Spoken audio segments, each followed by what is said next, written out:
You're listening to the 49 Carats Podcast, a 49ers Goldmine production with Stephanie Sanchez.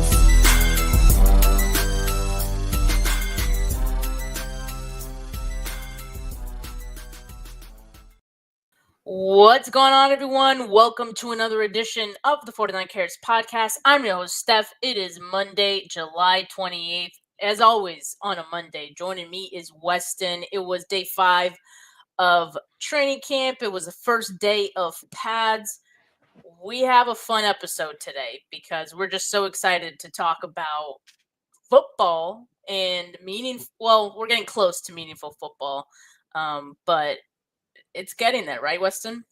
Oh, it's there in my eyes. I told you this is the culmination of like all the offseason, and you're like, please just make you almost want your team to have a noise-free, squeaky clean like first week of training camp. On the injury front, on this quarterback threw 6 interceptions in camp today, like all that stuff. So, but Steph, I don't know if you could tell, I'm like jumping out of my seat right now because for the last few days, myself and every other 49er fan, all we have been reading is the Twitter updates and the posts from camp. But y'all, we are talking to somebody who is at camp, who is seeing what is taking place with their own 2 eyes. So, Steph, if you don't mind, I need you to address something for me, and I'm sure for all of your listeners right out of the gate. So can I hit you with something fierce right out of the gate? Let's do it. All right. So I think a lot of us are just curious as to like what these rookies look like in pads for the first time, but we'll get there. Where my genuine curiosity is today, more specifically, now that our pads are on, it feels to me like we have drafted the best player in the draft with the 9th pick overall and is somehow manhandling or now our offensive line feels like even more at a deficit because of the reps between Mykel Williams and Trent Williams. So tell me, Steph, right? Like, I think there's this notion out there, like one position group is soaring, right? Like their stock is way up, which means the opposing positions group stock is way down. So no more reading between the lines. You are there. You are our eyes and ears. What is going on with the defensive line, offensive line battle right now? Well, look, I will start by saying something that I think around training camp I say every year multiple times is that it is weird, right? When your team is going against each other. Yep. Someone has to lose some matchups, right? And the automatic assumption is that if one side or one player has a positive play, that must mean, oh no, should we be concerned about the other player or other unit, right? And it's not always like that. I think when we see reports online about one particular play and we're like, oh, like this completion happened against this corner, and it's like, wait, I'm hearing this corner give up a lot of completions, things like that. Like you start forming your own opinions based on things that you read, but the things that even I or someone else, anyone who's at training camp, like reporting on what's going on, you don't get all of the context, like, and I did see a tweet that said like Mykel Williams destroyed Trent Williams or something like that. Like, and maybe I didn't notice that one particular play. So Mykel had a great day. I'll say that. He did go up against Trent Williams quite a bit today. All right. Good. And he had a really good practice, both in one-on-ones and team period. That's a positive. We're all excited about that. The other side of that coin, though, is that, should we be worried about Trent Williams because he got beat by Mykel Williams? I wouldn't even say that he got beat by Mykel in the team period. What I saw, and there are 2 particular plays that were similar that stood out to me. Off the snap, that first contact from Mykel Williams, Trent stumbles a little bit, which you don't see very often. Yeah. Immediately that first contact, because of Mykel's really long arms, Trent loses his footing a little bit, he gathers himself back up because he's Trent freaking Williams and he recovers and doesn't give up the pressure. So like you could look at it both ways. Like you almost look at that as a win-win. Yeah. You know, from an evaluation standpoint, you're like, wow, it was really good from Michael. And you're like, okay, Trent, like, you know, you still dog, you know? And so I liked seeing that. I liked seeing Michael be able to cut his teeth going up against Trent Williams. And based on what I'm seeing, I think, you know, Trent is still Trent. Nick Bosa was a different story today. Like, Nick Bosa was all over the place. He had wins against Colton. He had wins against Trent. You know, so I don't know. It's like I'm not ready to say that Trent Williams has like lost a step or anything like that. No, I mean, you got everything with context, right? I mean, listen, for Michael's first training camp, not Trent Williams' first rodeo, right? Like, I don't want to ever say a player doesn't get on the field with the intention of like getting better, you know what I mean? But I also think these battles are more for Michael Williams than they are for Trent Williams, right? Yes, you know what I absolutely. mean? Like, league vet, Hall of Famer, the whole resume is there for Trent, you know? Like, yeah, even if he's another year older, another step slower, whatever, he's still Trent freaking Williams. You know what I mean? Like, Right. still better than 98% of the other options out there. I just, it's that time of the year where every take is just blown out of proportion, right? And based on 3 reps, apparently Michael Williams is going to be all pro in his rookie season, which is great. I would love for that to be the actual case. But I have to agree with you. Feels very much like, let's take this as a positive for the Rook and let's not even pay any mind as to like, or give any concern or worry about Trent Williams. My concern about Trent Williams' ability is availability, right? Like, that's my concern. It's not actual ability and skill. And guess what? This is the NFL. Like, you're going to win reps, you're going to lose reps. The reality is as a left tackle and an edge, are you going to win more than you lose, right? And that still remains to be seen. Day one in pads. Let's not overblow it. But Steph, since it is day one in pads, we spent the vast majority of last season, the off season, and even the beginning of camp last year talking about how there was a different vibe in camp last year, right? To kick off 2024. Obviously, that contributed to the terrible season, right? The whole 9. But we talked about it ad nauseum, not just us, everybody else, that it was a rye from day one, essentially, for the 2024 season. You were there. What's the vibe heading into the 2025 season? Well, you know, 2024 camp, I still wanted to remain optimistic. So I think a part of me did have my blinders on in the moment, right? Like I wanted to see that they didn't have the Super Bowl hangover and all that. But there were some days for sure where the vibe was just super ominous and weird. And a lot of that, I think, stemmed from like some injuries and then also like the Brandon Ayuk situation. Like there was just a lot hanging over the head of 49ers practice. I'll just say that. So it feels different this time. I know the 49ers are dealing with some injuries as well, and we'll talk about those more at some point in the show. But, you know, I think all in all, the energy is different because the energy is more around competition.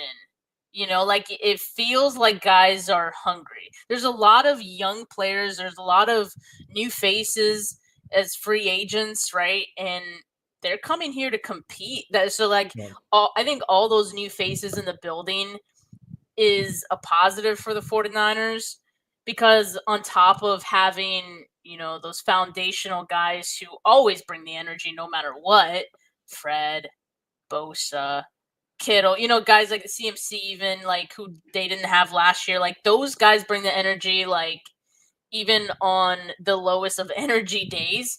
And so when you have guys like that, and now you bring in a new set of players who haven't been here before, like they don't know what it's supposed to feel like. All they know is that they're there to compete and try to win a job.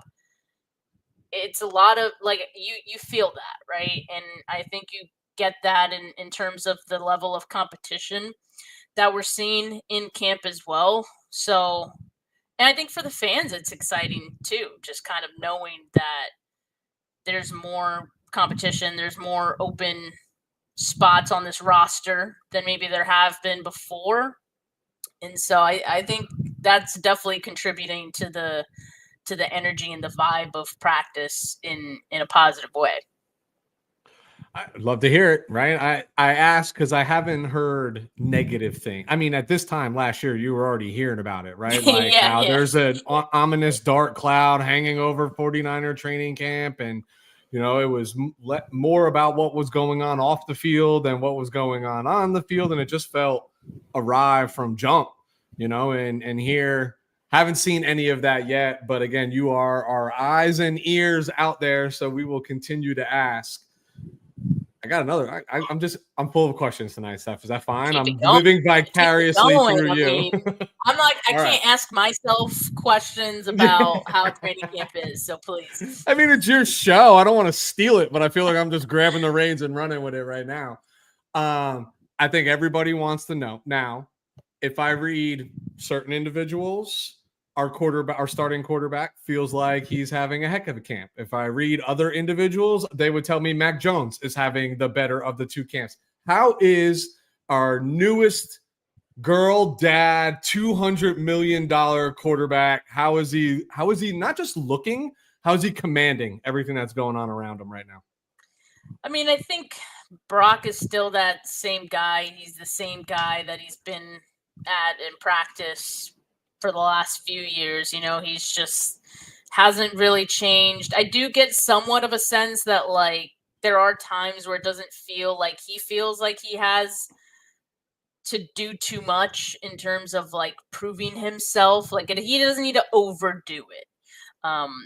He's the starting quarterback of this team. He's not coming back from injury. Like, you know, like the circumstances are different. He has that big contract now. He's the guy. You know, and you could have said that last year too, but because he was coming back from some injury, like, and Sam Darnold was in the mix, you know, I think the vibe there was a little bit different. But now it's like, I think he doesn't have that type of pressure. And so there are times where, you know, if there is a dead play where he can't find anyone open, or it's like a would-be sack.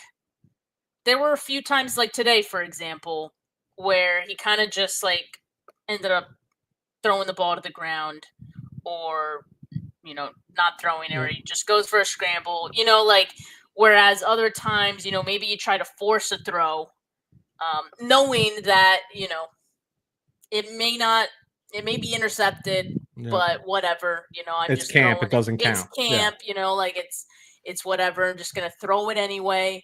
So like, I think at times, especially today, I noticed that he wasn't really doing that. And so that's why I got the sense, like, okay, like, I think this is a guy that's comfortable in where he's at on the depth chart, more so than he has been before, which I don't think is like a bad thing. It's training camp.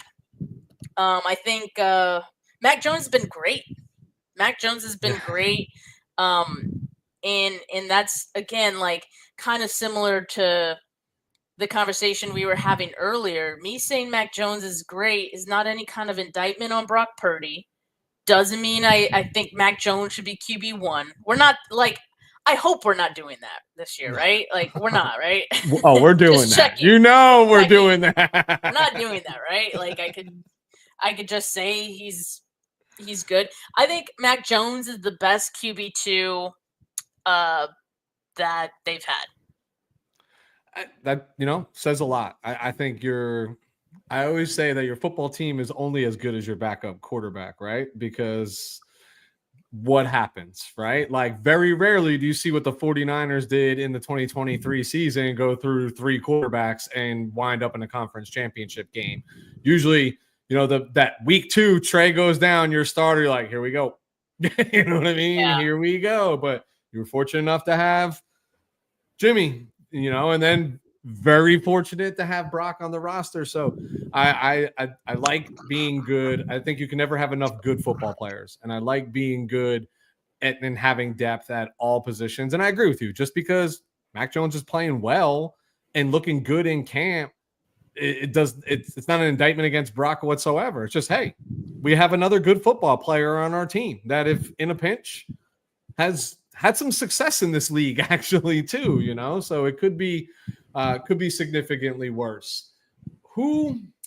Steph, who right now, who stands out the most to you? We just talked about Brock. We talked about Michael Williams. We talked, who right now is popping the most for you in, your limited sample size of seeing them live? Loaded question. Always are. I'll try to unpack that one. Like on the offensive side, I'll say a couple guys who have maybe like surprised me.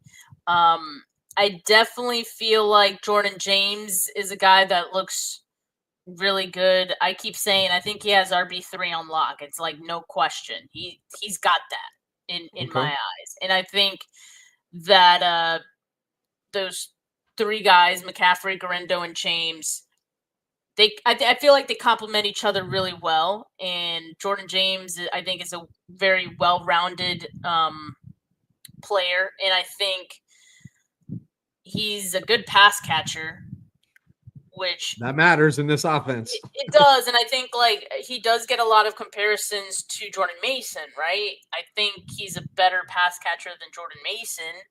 And so like there's some things that overlap as far as, their strengths. He has, the really nice balanced contact. When he carries the football, because he has that very like commanding presence when he has the ball in his hands. And he's looking to make a play with it, So I like Jordan James. I'll say Mac has impressed me too, just from what I've seen so far. I could totally see what Kyle likes about him. He throws the ball with some really nice touch on like outside throws, like throws outside the numbers, kind of just has this nice way of just plopping it right where the receivers are. So those have been nice, and he's also made some nice throws in traffic. Like he's been placing the ball very well in practice, like very accurate. So Jones has been a nice surprise as well. I'm excited for him to be QB2. And then let's see, as far as the wide receivers go, you're not going to believe this, but Russell Gage, I think so far, it's only day 5, right? Yep. So far from what we've seen, Russell Gage is making this 53-man roster. There's a lot of time in training camp. I understand that. A lot can change. Guys fizzle out all the time.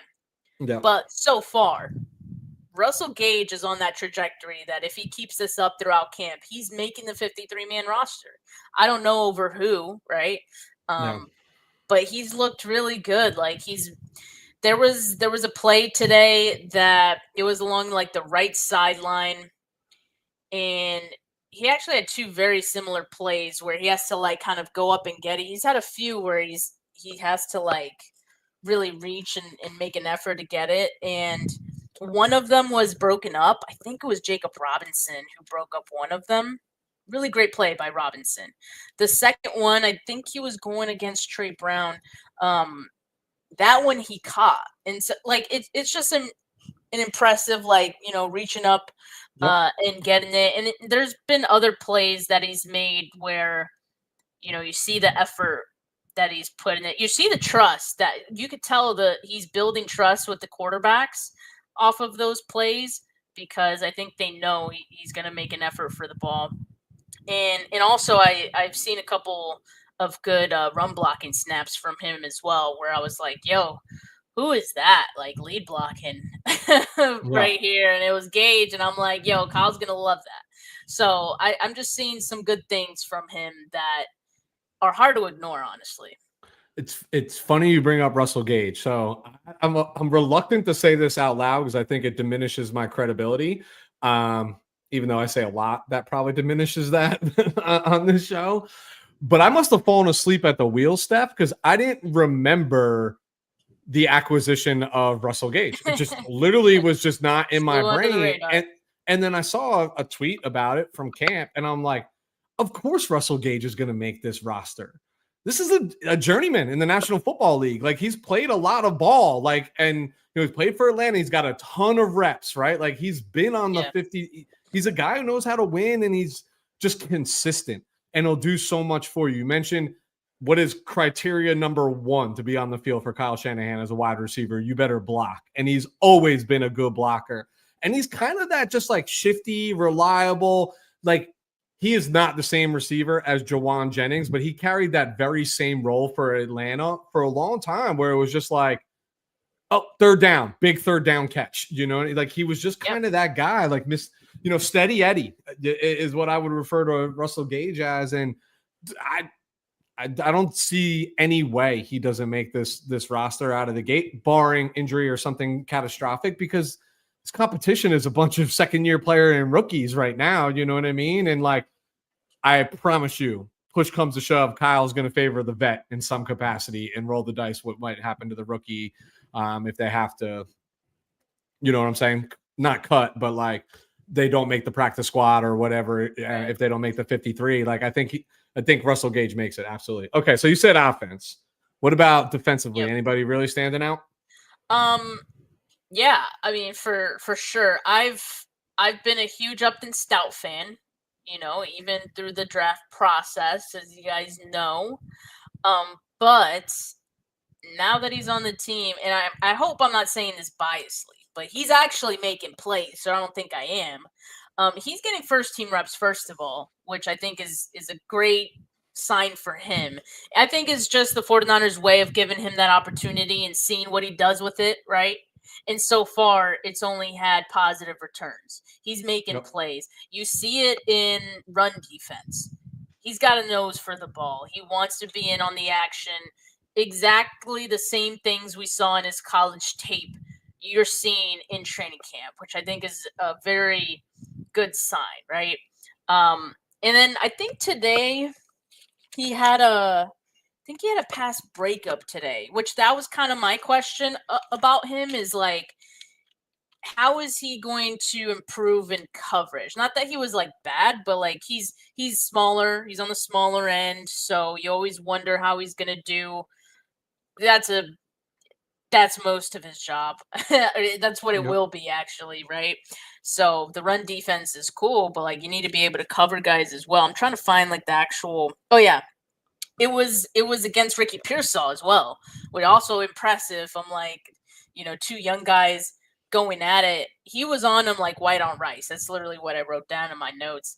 And, you know, just from the physicality that he played with on that one, and, you know, following through to make sure that ball does not get caught, I thought was really impressive. So that was really good to see today out of Upton Stout. He's a guy that I've definitely been rooting for and following. Another guy, and this is from the defensive side, or the cornerback side still, Dallas Flowers, quietly. And now, not so quietly, I'm seeing more people like talk about him now. He's stacking his days consistently. Like, he's been very consistent.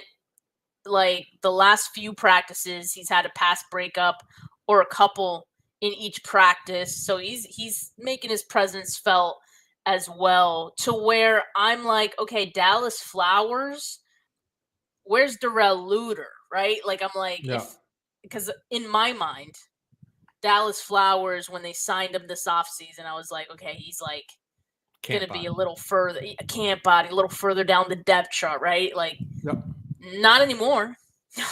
Not anymore. I think Dallas Flowers is playing himself to potentially make this roster as well. And again, guys fizzle out. There's always one or two guys who start off awesome, and then, you know, they just fall off by the second or third week. But so far through 5 practices, Dallas Flowers is definitely putting guys on notice. Darrell Luter, I'm so sorry to say to that man, I have not seen him. I haven't seen him do anything. I haven't seen him do anything. Steve, he'll yes, my headphones are plugged in. He'll get a chance just because of the again, you're going to have the deep roster for the first couple games here, so you'll see him in mop up duty. But I think they've moved past him. It's funny. I want to talk about both those players because Dallas Flowers was a good player in National Football League. Tore his Achilles, right? But this is what I love about what the 49ers also did in the offseason, and every team does this in some variation, is when you do get a coaching shakeup and you bring back people like Robert Saleh or bring in people like Gus Bradley, right, who have been around this league, they find people that fit their scheme that they have met along the way. And he knew Dallas Flowers from Indianapolis. So I'm not saying that makes him an all-pro football player. But to me, when you really read between the lines, there's a deeper plan there, right? To convince that guy to come here and, realign with a particular coach and a particular scheme where you're going to be a fit. And this is why I love the National Football League, because half these guys, they just need the opportunity, right? They just need the opportunity to showcase what they can do, and they'll quickly bypass somebody. You know what I mean? Like, we were all probably excited coming into the offseason to see Luter, right? Like, hey, year 2, maybe this clicks. He takes the sophomore leap, and then boom, you know what I mean? Like, he's already getting bumped to the side 5 days in. And now, to your point, anything can change. But to the Upton Stout piece, I remember gushing about him on one of our shows, but I didn't want to pretend that I was imagining this. So, Steph, I went back and listened to our draft recap show that we did, and you asked me right at the beginning of the show who was my favorite pick that the 49ers made. And unapologetically just started screaming Upton Stout because, well, you had to remind me because you asked me a couple questions, and that was the last piece of it. But in any case, for all the things that you saw a little bit of it on tape once they drafted the player. Nobody watched a ton of Western Kentucky football, so stop acting like we all did. But when the player was picked, you watched it, a lot to like, and you're actually seeing that translate like on the field. So nobody is more excited that Upton Stout is at least balling this early in camp, because I always thought he could, and I always thought he would, and I always thought that simplified the scheme on defense, because if he can work his way into the rotation with the ones as your nickel guy, like, that answers questions about what you're going to do with Diamador Lenore. Like, it's that simple to me, right? And I said it in your show, that solves 2 problems, not just one. You know what I mean? And candidly, playing slot and nickel corner is probably the hardest position in football, right? Like, in terms of just chasing people in wide open space and being picked off by your own players and dragging tight ends and everything else they do to scheme to get the slot guy open. It's a big ask. And if this guy can seize the day right out of the gate, that bodes really, really well for this defense. He plays with a lot of confidence, right? Yeah. And I think that's why I forgot which scout it was, but I remember the 49ers, someone saying they slammed the table for Upton Stout because regardless of him being undersized, you can't tell at all when he plays. He plays way bigger. He plays way more physical. And those are the things that stand out. And so far it has. So yeah, we're Upton Stout truthers on this show, and really looking forward to seeing how he does. I think they're just good. They're going to, keep him as that starting nickel until he proves he shouldn't be. Yeah. Or somebody outplays him. Throughout camp or also the preseason games, right? I think it's also great that, we have these joint practices. Those are going to be huge. You've got some other guys. Let's not forget the 49ers are just a little short on wide receivers right now. Yeah. They're just a little. But so that'll tell a different story potentially.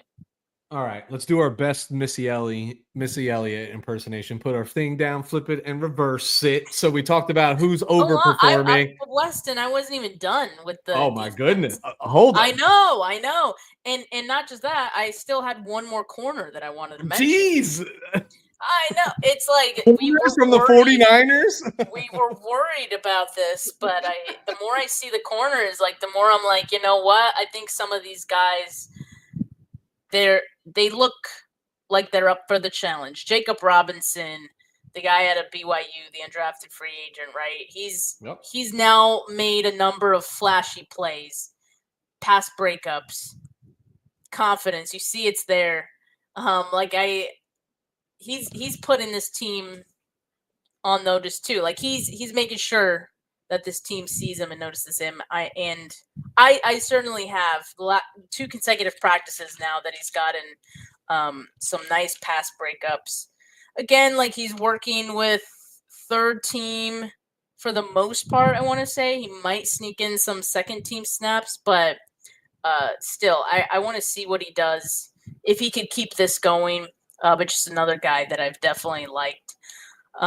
Pinnock, the free agent safety, has fizzled out the last 2 practices. Like I haven't noticed him a whole lot, but he's still working with the first team as the starting corner with Jair Brown. Okay.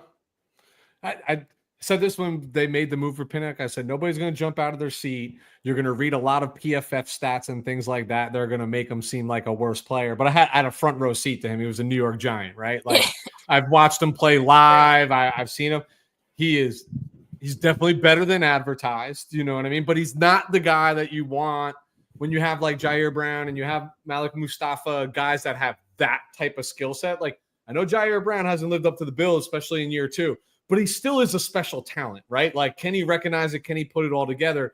Those guys are significantly more talented than Pinnock. But I do believe there's a place for him to be a starter in the National Football League. And I think it could be far worse for us if he is to be the starter, is my general opinion. So I am pleased to hear you say that, like, hey, he stood out early, you know, he's calmed down a little bit here, but that's fine. You know, you just want to see flashes from him.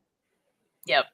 And, you know, I don't know if he's going to be good enough to be the starter the whole year, right? You still have Mustafa. When Mustafa's back, like, is that when you feel like you can shelf Pinnock? I don't know. It also kind of depends on Jair Brown, right? So, yeah, I could just say that so far it's Jair Brown, it's Jason Pinnock. Pinnock has made some nice plays early in camp. Okay. I don't want to stop you if you're still on a roll with your defensive plans. I was done. Okay. So flip the script. Who's looking rather underwhelming or not living up to at least your expectations this early in camp, right? Like, yeah. Well, I mean, we did talk about Darrell Luter. I'd say that's definitely one because like this was kind of a make or break sort of year for him. And I'm not seeing anything that would inspire me to keep him around, unfortunately. You know, Sebastian Gutierrez got beat a ton today. I'm like, this guy's having a rough time. I don't know, like there isn't anyone that's been so bad that I'm like, get him off the team, thankfully. Because there has been times where even this early, you're like, what is he doing here? Tanner Mordecai, maybe he'd be one that I'm like, I've seen enough, you know, practice squad for you. You know, I'm gonna just be honest. But aside from that, I haven't seen anything that would piss me off too much. Okay. Yeah, it's funny. I haven't heard anybody. Oh, Moody, I guess. Well, that's a whole different question and probably whole different. We could do a full show on that next Monday if you want, this kicking competition and what that's going to mean for the 49ers. I'm just curious to see it shake out. But I haven't, you know, even from the usual suspects that might tell you when somebody is really stinking it up, you haven't even seen a name like shouted from the rooftops from those individuals, in my opinion. So that bodes well. You know, it's hard to. Thank God you're not saying, oh, Nick Bosa looks underwhelming or George Kittle or Fred Warner or any of those guys. Exactly. And even if they did, I wouldn't even read into it, right? Like they've done it all before. Sometimes it's cruise control through camp. I did see this comment, right, from Benali who asked about Alfred Collins. How is he looking coming off the injury? And again, like expectations are subjective, right? So I I don't know what expectations I really had for Alfred Collins coming out. Like, I was kind of open-minded to him. I would say I was probably thinking he'd be better than he is right now. But he also didn't participate in OTAs. You know, like I wonder for a rookie, how much does that hurt you to not have mini camp, to not participate in mini camp, not participate in OTAs? And if you guys recall, it was the contract thing. He hadn't gotten his contract yet, so that's what held that up, as well as the injury that he was kind of coming back from early in OTAs, or mini camp. But yeah, I wonder if that's maybe led to this sort of slower start. I feel like he has a ways to go. Everyone talks about and notices his size, which is most definitely imposing. Like you see that. But I think it's going to take him some time to actually crack the starting group right now. And so I didn't notice this personally, but I did see Nick Wagner talk about this, that in 11 on 11, they were rotating some of the interior guys because Jordan Elliott was out today. He didn't participate. Okay. So he did mention that, I'm trying to find the exact note here. With Elliott out, the Niners gave Evan Anderson, Kalia Davis, and Alfred Collins some snaps with the first team defense in the middle in that order. So if the order does anything for you or tells you anything, maybe that's kind of where they feel Alfred Collins is, and maybe they want to kind of see him earn it a little bit more, especially because maybe he's a little behind, right, compared to everyone else. So, he could get there. But so far through 5 days, right, he's been somewhat disappointing, I guess, as far as what my expectations were with me, which maybe they were too high. I don't know. I think we were all coming off a high of 5 straight defensive picks. But he was a second-round pick, right? No, for sure. But second-round picks get time in this league, right? And coming off injury, getting back into the swing of things, the dude is a behemoth of a human being. He's going to get every opportunity. He's got time. You can imagine. Yeah. So let's keep it right there. I think Benali teed it up perfectly. So we've talked about Michael Williams. We talked about Upton Stout. You just talked a little bit about Jacob Robinson and how he's looked. You just talked about Alfred Collins. Let's talk about, the 49ers invested their first 5 picks onto the defensive side of the ball. We've been saying since that day that every one of these guys is going to get every opportunity to work their way into the starting lineup. So how has CJ West looked? How has, Nick Martin looked, and some of those other guys that we invested early in? Okay, so I'm going to start with the defensive line, and I will say that just the trenches in general, I hadn't paid a whole lot of attention to before today. Yeah. One big reason for that was they didn't have pads on. So, it's what really could I gather from that? It's just kind of half of the story. And so today, I really made an emphasis to focus on the trenches, right? So for one-on-ones, which happen, all the different position groups, those happen at the same time. So you kind of have to pick which one you're going to focus on. I focused on the defensive line, offensive line, one-on-ones. And so I could tell you that CJ West was winning left and right. He looked incredible. They were decisive wins, which I think is great. He has very violent and active hands. It's kind of like what I would say about him. Like that. Kind of like how he's getting his reps on, interior linemen.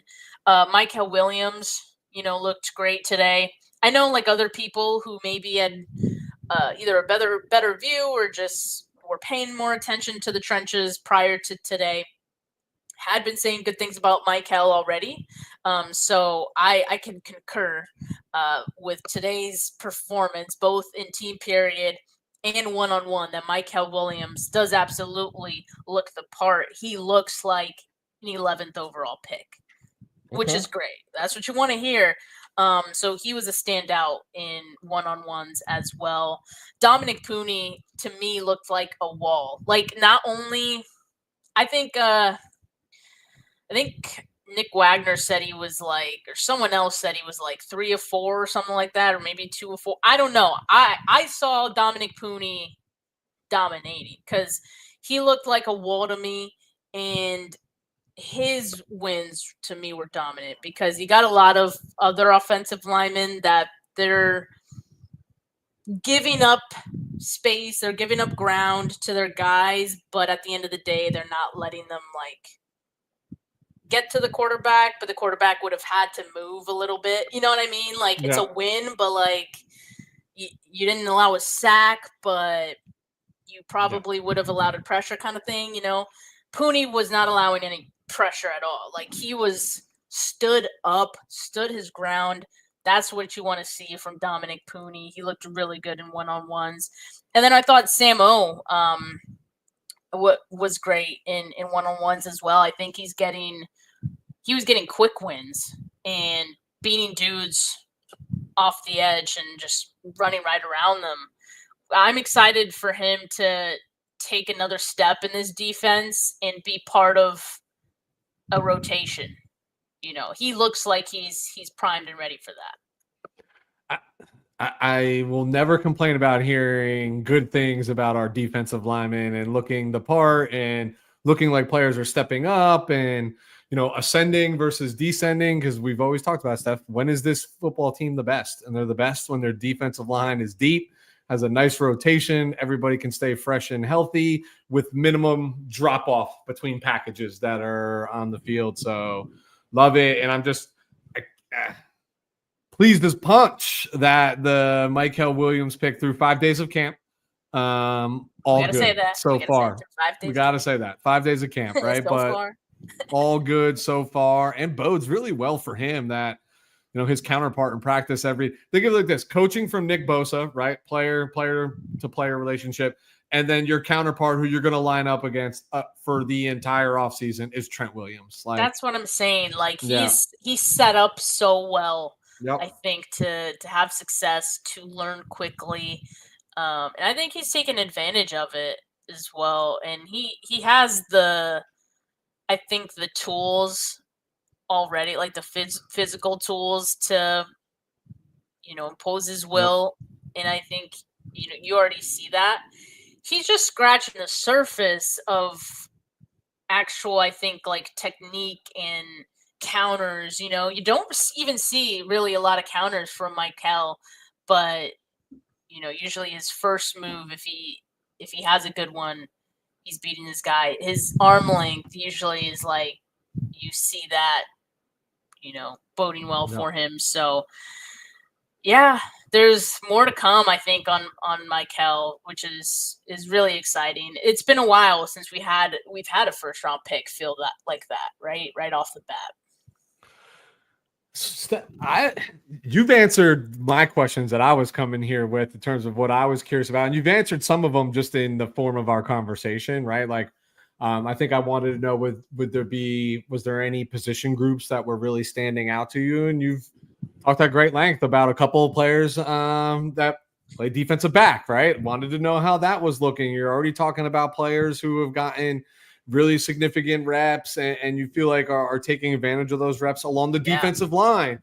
We love to see that. But I guess my last one, before you tell us what else we've been missing while you're at camp, is there any other position group that has looked good, right? Or maybe has just surpassed your expectations at this point in training camp? I think I've covered the ones that have. Oh, you know what, Weston? Did I even mention D. Winters? We have not mentioned D. Winters yet. I think D. Winters looks great. He looks great, people. And look, I don't think the talent was ever the issue or the question with D. Winters. I think we did have questions of have the big shoes that he was going to fill, but I don't think he doesn't need to be Dre Greenlaw. I think we just need to stop putting those expectations on him and let D. Winters be D. Winters, because there are some similarities. Like they're sideline to sideline, plays with his hair on fire. That's just the 49er linebacker kind of way. Like that's just what they have, right? What they do. So D Winters looks like a guy. He looks like a guy there, and I think today was especially a really good practice for him. Had a lot of plays in run defense as well. He's playing his gaps really well. I think the run defense in general, Weston, is very, very much improved from what I'm seeing in camp so far. You're seeing the defensive line edges actually get some stops. Like that's super encouraging. Bryce Huff, Nick Bosa. And then you're seeing guys come downhill, sideline to side, like D Winters. You're seeing guys like Upton Stout, But yeah, D had a great day today. He actually did he have an interception? I think he had a pick. He did. He had a pick today. So that one, right place, right time. It just happened to hit Pinnock because I think might have been Purdy. I think it was Purdy too. It was Purdy, and he threw it into some traffic, and it popped off of, Pinnock, and then, just fell in the waiting hands of D Winters. But he had some other plays today as well. He laid a huge hit on Garendo today that you heard that pop, and dude just fell to the ground. He fell like a bowling pin, man, immediately. Poor Garendo, but I was like, Jordan James, you are now RB2 after that hit. He's a hard hitter, that Winters. Yeah. So I'm looking forward to seeing more of him. Like it just looks like he's playing loose, like he's finding his stride. He's confident. I think that's really all he needs. He needs that. He needs the consistency.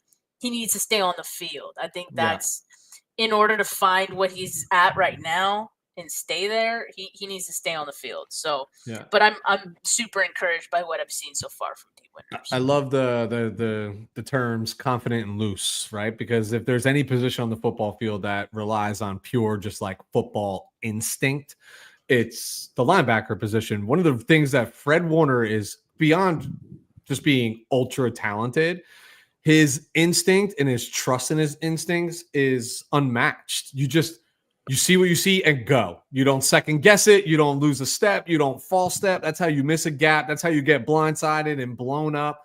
And when you're playing confident, you trust your instincts and you just go, right? Like you trust your fundamentals, you trust your learnings, you trust the film that you studied, and you go.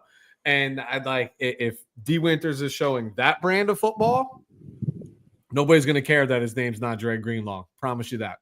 Yeah. I mean, I think people will, be surprised by Winters when they see him in like the preseason games. All right. So tell us what else we need to know, Steph. I mean, you got some questions in there. I'm sure some people want to know what the kicking battle has looked like. I don't care. I think they should just remove kicking from the game altogether at this point. As far as the kicker, so like they have one day where it's pretty intense. And then they have like an off day. I'm like, off days for kickers. Like, what are we doing here, right? Every day should be on. I mean, they do other stuff, but they're not doing like field goals, I should say. Like they're not competing actively, but so yesterday was their competing day. It was the competition day. And Brant Boyer has done a good job, I think, of trying to make that as competitive as possible and simulating as much pressure as possible and trying to like pump it up as a competition. Because and I think part of that is because we know Moody is like a good practice kicker. So you kind of want to replicate some of the pressure elements that one would get in a game. And so part of that is the element of surprise or just like not giving him a lot of time to prepare right before his kicks, and then also it's a spectacle. It's literally the only thing happening when they're doing their field goals. Everyone is watching, including the teammates. There was one practice, I believe it was the one yesterday, where they did open part of the field up to fans, so the fans could like watch. It was very close. Like fans were pretty close to that field they were on, and could, see them warming up pretty up close. So like I think all that kind of adds to any pressure. So yesterday, they tried from a couple of shorter distances. They were both 3-3, and then they did a 54-yard attempt. Joseph nailed that one. Moody he missed it. There was like a previous practice that they missed.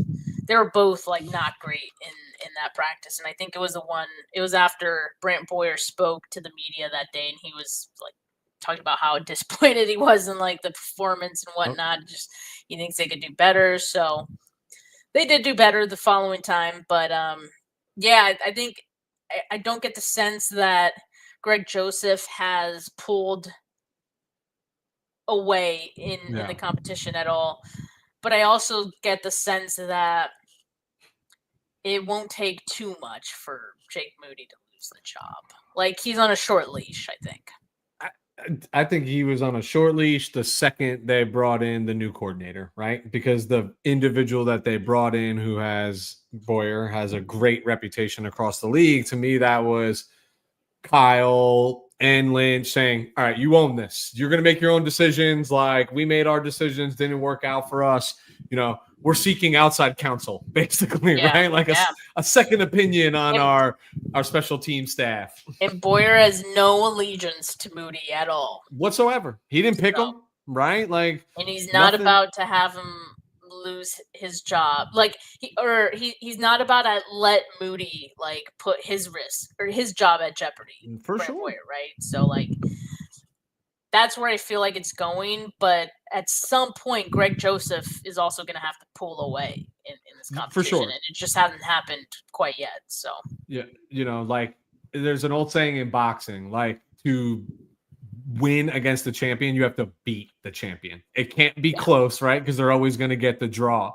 And not that Jake Moody is a champion by any means, but he is the drafted player, right? That makes him the champion in the competition. He's the incumbent in the competition, right? So you do have to go beat him. It can't just be a draw, or you stick with the guy that you invested a third round pick in. That's just business logic. You know what I mean? It'll be a little strange, but I do hope even in preseason games they take turns with who goes out to make field goals or kicks.